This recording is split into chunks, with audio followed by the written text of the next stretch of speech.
Bulletin की शुरुआत इस वक्त की बड़ी खबर के साथ करेंगे। उत्तराखंड में चारधाम यात्रा की तैयारियां तेज हो गई है। 10 मई से होगी चारधाम यात्रा की शुरुआत। तो बद्री केदार मंदिर समिति तैयारियों में जुटा हुआ है। 10 मई को खुलेंगे केदारनाथ धाम के कपाट, तो 10 मई को खुलेंगे यमुनोत्री धाम के कपाट, गंगोत्री धाम के कपाट भी 10 मई को खोले जाएंगे। 12 मई को खुलेंगे बद्रीनाथ मंदिर के कपाट। तो यात्रा को लेकर लोगों में भारी उत्साह, वहीं लाखों की संख्या में श्रद्धालु अब तक रजिस्ट्रेशन भी करा चुके हैं। चारधाम यात्रा को लेकर सीएम धामी कर चुके हैं बैठक। तो लगातार अब तैयारियों में जुटी हुई है शासन और प्रशासन और मंदिर की समिति। इस वक्त लाखों श्रद्धालु जो कि चारधाम यात्रा के लिए तैयार है और बड़ी संख्या में रजिस्ट्रेशन भी हो चुका है। और अब तैयारियां हैं कि किस तरह से जो व्यवस्थाएं हैं उसको दुरुस्त कर दी जाए, क्योंकि 10 मई से चारधाम यात्रा की शुरुआत हो जाएगी। यमुनोत्री गंगोत्री धाम भी खुल जाएंगे 10 मई से, और इसको देखते हुए तैयारियां मुस्तैद की जा रही है ताकि कोई भी श्रद्धालु किसी भी तरह की मुश्किल में ना पड़े और कोई भी समस्या उसके सामने ना आए। इसके लिए हर विभाग इस वक्त तैनात नजर आ रहा है, चाहे वो पुलिस प्रशासन हो, ट्रैफिक विभाग हो या फिर मेडिकल विभाग हो या अन्य सुविधाएं जो लगातार चारधाम यात्रा में दी जाती है, उनकी भी मुस्तैदी और दुरुस्ती देखी जा रही है। और किस तरह से खासकर मेडिकल सुविधाओं को लेकर भी तेजी देखी गई थी कि तैयारियां पहले से ही की जा रही हैं कि अगर किसी भी तरह से मेडिकल की कोई समस्या आती है किसी भी श्रद्धालु को, तो तुरंत उसको इलाज मिल सके। और इसके साथ ही लगातार अपील भी करता रहा है कि अगर कोई भी समस्या हो किसी श्रद्धालु को तो वो चारधाम यात्रा में ना आए। हालांकि व्यवस्थाएं भी दुरुस्त है।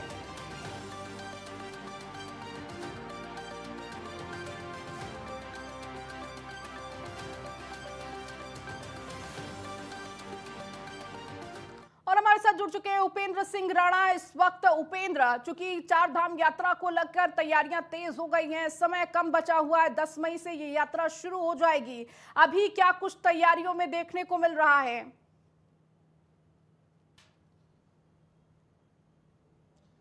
देखिए, बिल्कुल जिस प्रकार से 10 मई को कपाट खुलेंगे, तो यानी कि 10 मई से पहले जो है सभी तैयारियां जो है वो पूर्ण करने को लेकर प्रशासन और सरकार पूरी जो टीमें हैं वो जुटी हुई है। सभी तैयारियां जो है वो लगभग अंतिम चरणों पर जो है वो चल रही है और सभी तैयारियों को लेकर लगातार जो है बैठकों का दौर भी शुरू हो चुका है और साथ ही जमीनी स्तर पर भी जो है वो लगातार काम चल रहा है। जिस प्रकार से जो चारधाम जो मार्ग हैं वहाँ पर भी जो है पूरी तरीके से जो कार्य है वो अंतिम चरणों पर चल रहा है। जिस प्रकार से जो सड़कों का काम है वो भी अंतिम चरणों पर है, वहाँ पर भी लगातार जो है वो कार्य चल रहा है। जिस प्रकार से PWD मंत्री सतपाल महाराज की ओर से भी साफ दिशा निर्देश दिए गए हैं कि 9 मई तक सभी सड़कों के जो भी कार्य हैं वो पूर्ण कर लें। जहां पर भी सड़कों पर गड्ढे हैं उसको उन गड्ढों को जो है वो भर दिया जाए। जहां पर सड़कों को पक्का करना है वहां पर जो है सड़कों का डामरीकरण जो है पूरी तरीके से किया जाए, यानी कि पूरे कार्य को लेकर जो है दिशा निर्देश दिए गए हैं। वहीं खुद मुख्यमंत्री पुष्कर सिंह धामी जो है लगातार कार्यों की मॉनिटरिंग भी कर रहे हैं। आज भी जब बैठक की गई थी तो जिस प्रकार से वन अग्नि को लेकर उनकी बैठक थी, तो उसके साथ साथ उन्होंने पर्यटन को लेकर भी अधिकारियों को जो है वो निर्देश दिए और जिस प्रकार से चारधाम यात्रा को लेकर अधिकारियों को दिशा निर्देश देते हुए उन्होंने साफ तौर पर कहा है कि पूरी तैयारी जो है पूर्ण की जाए। साथ ही साथ ये भी दिशा निर्देश दिए कि यहाँ से यात्री जो है एक अच्छा मैसेज लेकर जो है जाए। जिस प्रकार से देश विदेश से जो यात्री उत्तराखंड आते हैं तो एक मैसेज लेकर जाए। अतिथि भव की जो भूमिका उत्तराखंड हमेशा निभाता हुआ आया है, उस भूमिका के साथ जो है यहाँ से एक अच्छा मैसेज जाए, तो एक पूरी तैयारी जो है वो की जाए। वहीं स्वास्थ्य विभाग की ओर से भी लगातार जो है वो तैयारियाँ की जा रही है ताकि स्वास्थ्य की किसी प्रकार की कोई कमी जो है चारधाम मार्गों पर देखने को न मिले। इसको लेकर पूरी व्यवस्था जो है स्वास्थ्य विभाग की ओर से जो है वो की जा रही है। वहीं अस्थायी रूप में अस्पतालों की व्यवस्था भी की जा रही है, साथ ही साथ डॉक्टर्स के साथ साथ नर्स की व्यवस्था जो है वहाँ पर की जा रही है। साथ ही ये भी देखा गया है कि जिन जगहों पर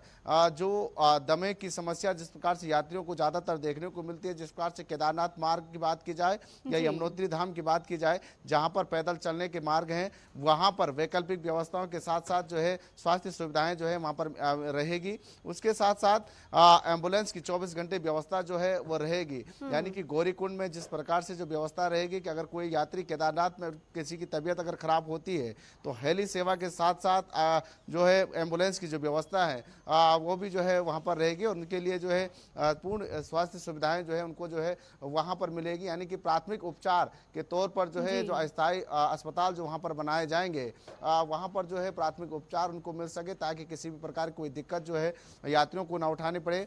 वहीं होटल्स में भी सभी व्यवस्थाएं जो है वो की गई है। जो गढ़वाल विकास निगम की ओर से जो होटल्स हैं यानी कि जो अशासकीय विभाग के जो होटल्स हैं उनको भी पूर्ण तरीके से तैयार जो है वो किए गए हैं, मरम्मत किए गए हैं। ऑनलाइन के तौर पर अगर बात की जाए तो 9 लाख से ज़्यादा लोगों ने जो है ऑनलाइन बुकिंग जो है वो होटलों की कर दी है। वहीं मुख्य सचिव की ओर से जिस प्रकार से चार धाम मार्गों की जिस प्रकार से जो निरीक्षण वहाँ पर किया गया है और कल जिस प्रकार से मुख्य सचिव राधा रतूड़ी ने जब बैठक की तो उन्होंने साफ तौर पर यह कहा कि पार्किंग की व्यवस्था भी पूर्ण तरीके से जो है वो होनी चाहिए। अगर कहीं पर भी यात्रियों को पार्किंग से संबंधित कोई समस्या होती है तो उसके लिए रेस्टोरेंट जो होटल्स उन पर जो है वो कार्रवाई की जाएगी। यानी कि साफ दिशा निर्देश दिए गए हैं कि जिन होटलों पर रहने ठहरने की जो व्यवस्था, खाने की जो व्यवस्था जहां पर रहेगी वहां पर पार्किंग की भी पूरी व्यवस्था जो है होनी चाहिए। अगर पार्किंग की व्यवस्था अगर होटल्स और रेस्टोरेंट में नहीं होगी तो उन पर भी कार्रवाई होगी। साफ तौर पर दिशा निर्देश जो है मुख्य सचिव की ओर से जो है वो दिए गए ताकि जाम की समस्या से जो है यात्रियों को न जूझना पड़े, साथ ही किसी प्रकार की अव्यवस्थाएं जो है सड़कों पर न दिखे, इसके लिए भी साफ दिशा निर्देश जो है पूरी तैयारी में इस वक्त शासन प्रशासन या समिति का ही मंदिर की वो पूरा लगा हुआ है कि किस तरीके से 10 तारीख को जब कपाट खुले तो किसी भी तरह की कोई अव्यवस्था ना उत्पन्न हो, इस प्रयास में है। बहुत शुक्रिया इस जानकारी को देने के लिए। आप लगातार जुड़े रहिए और भी खबरों पर आपसे अपडेट लेंगे।